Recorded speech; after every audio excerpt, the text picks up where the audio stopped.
10.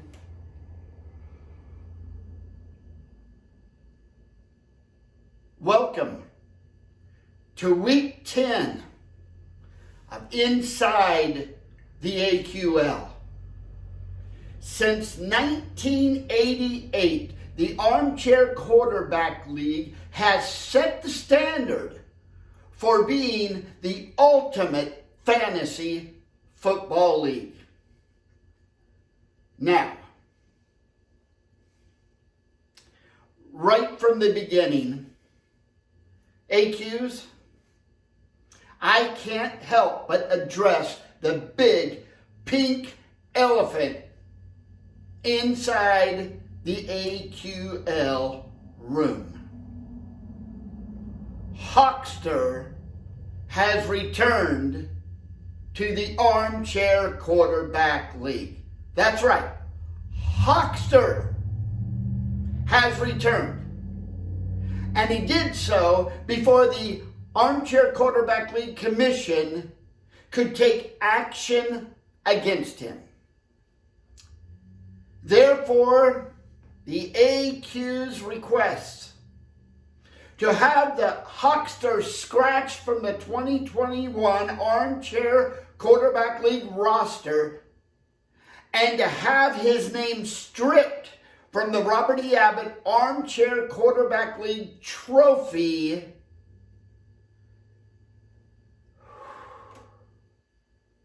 must be denied. At this time, Hawkster's reckless and subversive act of not posting his picks for repeated weeks technically are no more of an infraction than missing a Thursday night pick. However, the Armchair Quarterback League Commission is committed to meeting in the off-season to discuss and possibly set new standards and consequences for failing to register picks for repetitive weeks. In addition to that, the Armchair Quarterback League Commission is considering disciplinary action against Hawkster this season for possibly and negatively influencing other AQs such as Niner Gal, who failed to register her picks in week 10.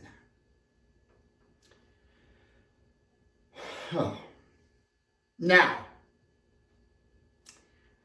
I need to reposition myself for the next segment of the Inside the AQL.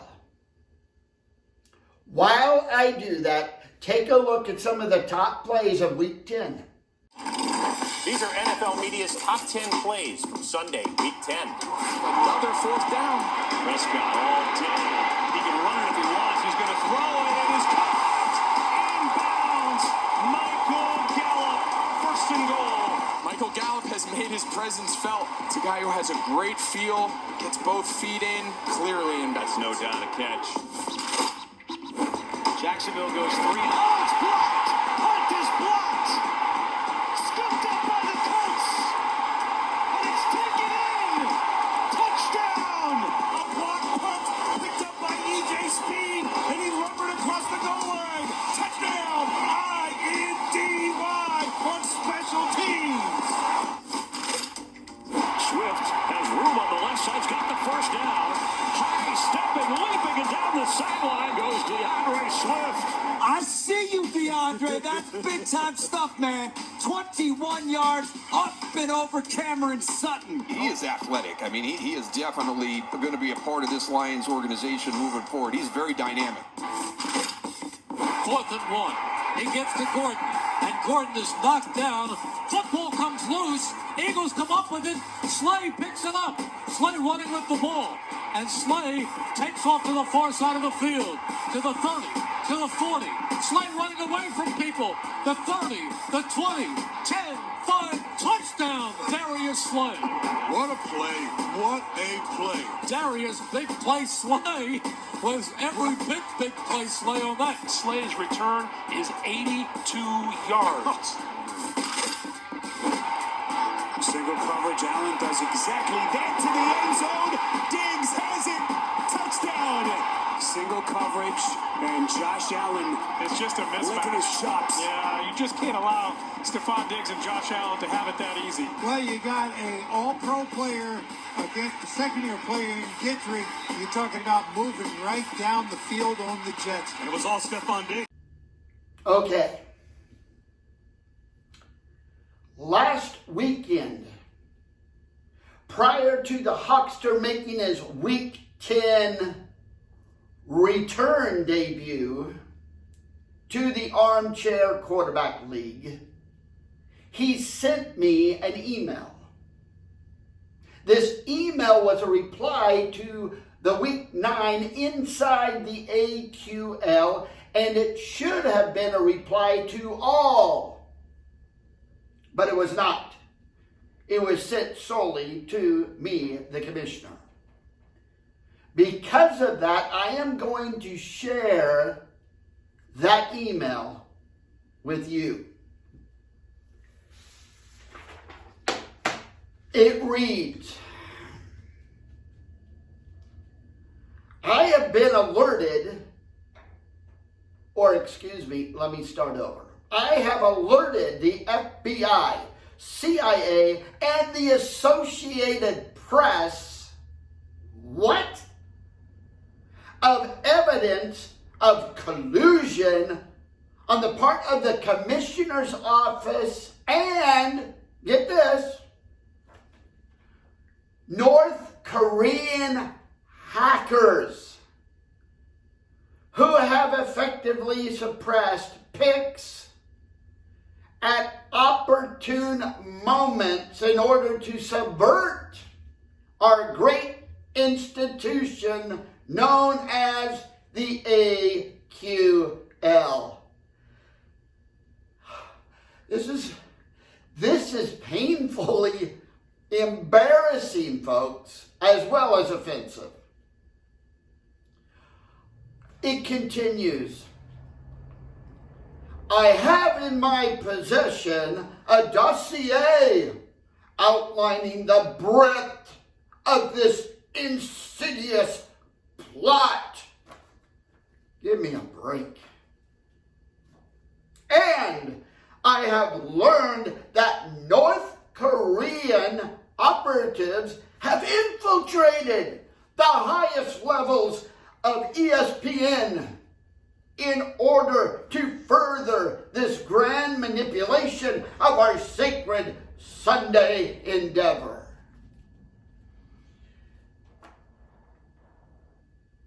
What? Namely, and first among many endeavors, is autosave. Does not always autosave for Hawkster. Throughout the balance of the season, I will reveal additional evidence of this treacherous subversion week by week until justice is done.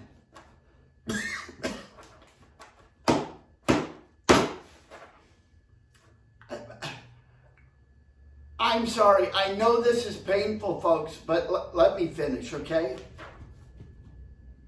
I am putting on notice now the commissioner, me, who needs to immediately root out the malevolent elements in this office if he expects us, who's us, to believe he was not complicit.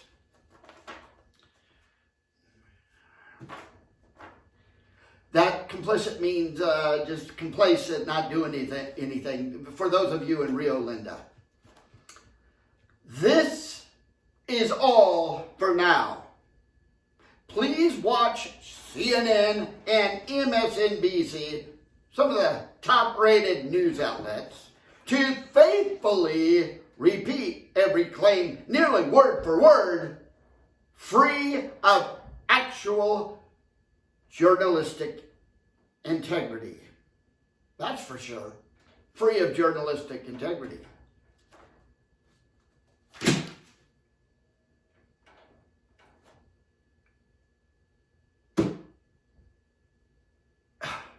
Fellow AQs,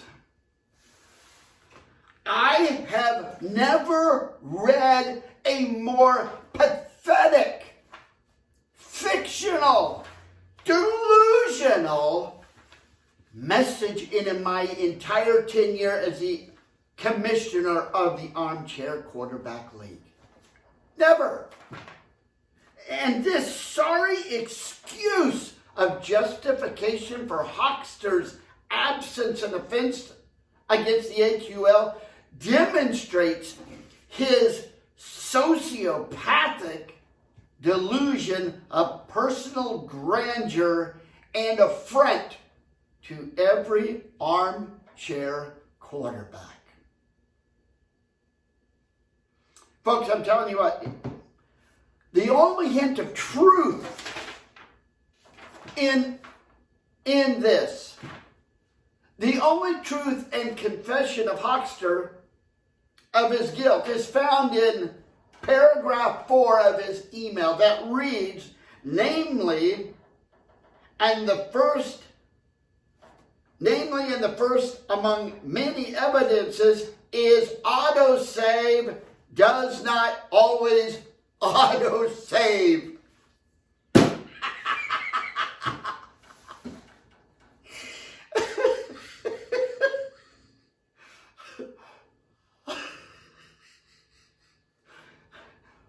Only for one AQ, the entire North Korean government is at work solely against Hochster.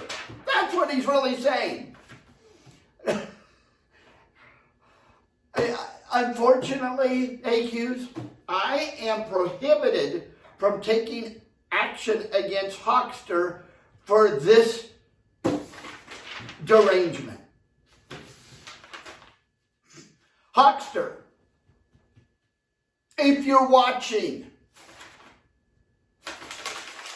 you know that little white speck on the top of that small pile of chicken shit? It's chicken shit too. So I'm asking, no, I am passionately pleading to the rest of you AQs to respond to Hochster's absurdities with selfie videos to be posted on next week's Inside the AQL. Please reply to that chicken shit. Now,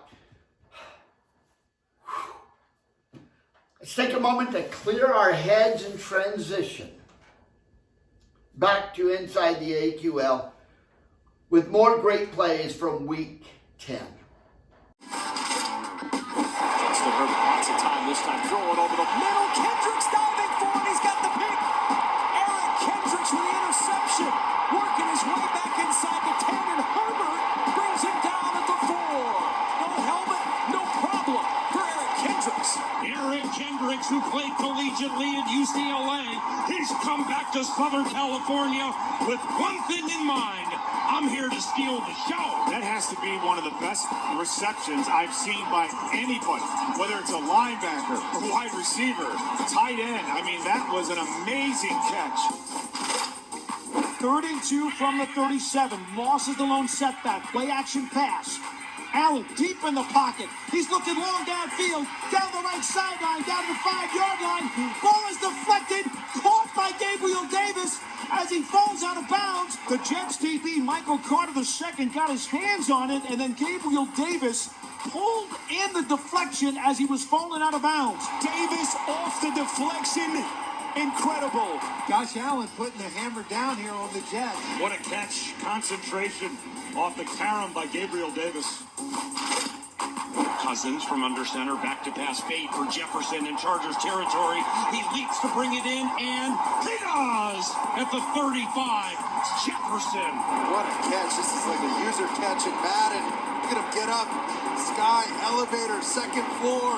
What a wonderful, wonderful catch. It is on his fingertips. He's falling backward. Campbell is right in his face, and he still hauls it in for 27 yards. Hurt. Look.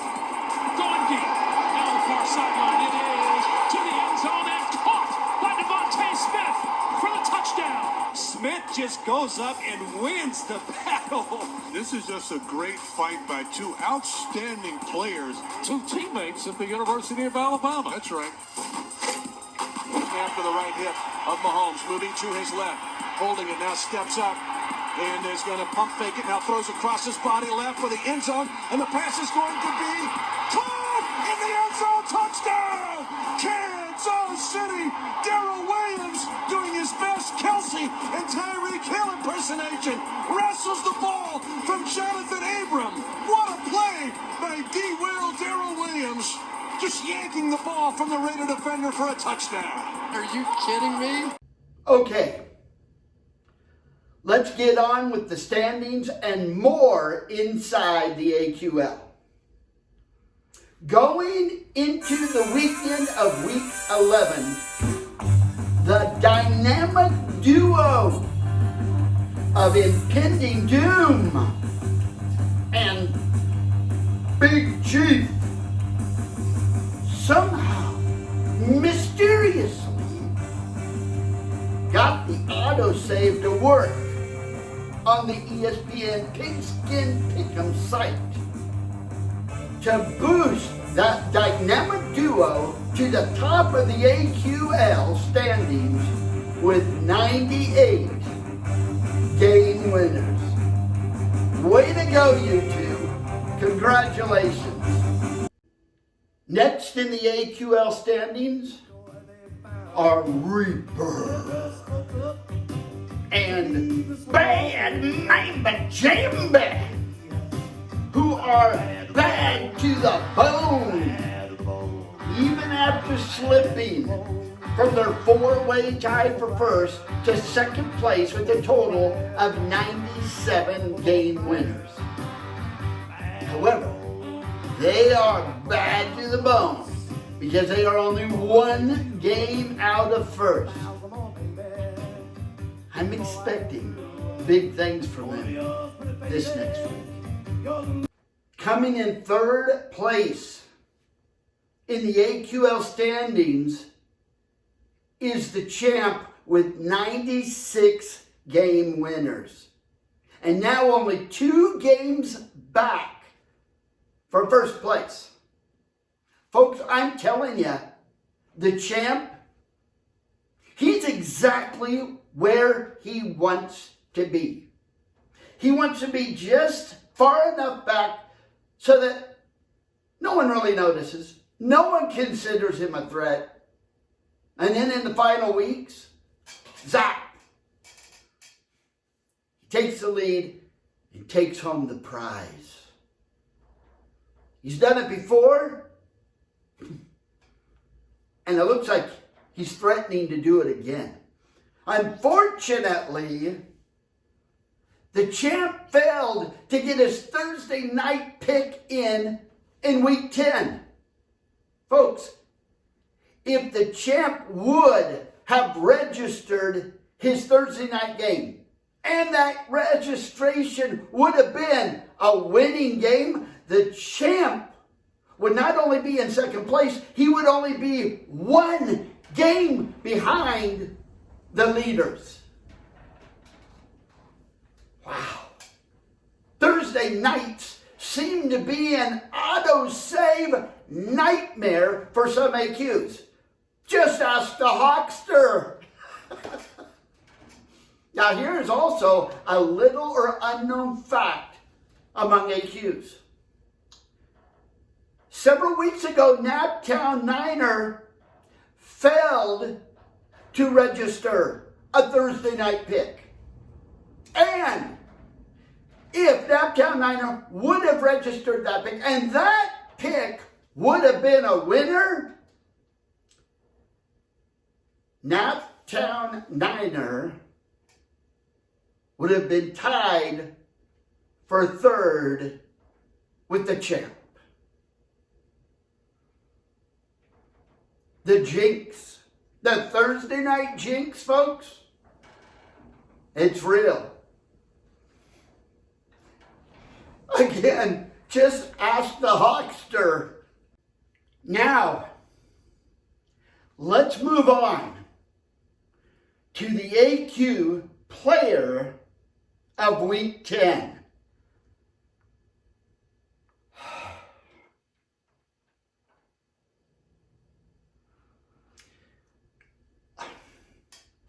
This hurts. This is actually painful. Physically, mentally, emotionally painful. Hawkster, with 9 game winners in Week 10, is the 2021 Week 10 Armchair Quarterback of the Week. Folks, I can't help it. Folks, it's beyond my control. Let's move on. Well, moving on, that's it for Week 10 of Inside the AQL, except for, wait a minute, the Green Weenie Awards of Week 10. Here they are. And I choose not to penalize Niner Gal for the influence that Hawkster has had on the AQL and AQs. I'm sorry for your Week 10 absence. I hope you're okay. And I trust you'll be back for Week 11. For Week 10, the Green Weenie Awards go to Hawkster. Hawkster again, the champ, and Autumn Wynn, who all fell to the Thursday night jinx. Or, we could call it, the Hawkster autosave failure. AQs, all of you, thank you for making the Armchair Quarterback League the envy of all fantasy leaguers. Until next week, may the wind always be at your back and the sun in your opponent's eyes. See you next week.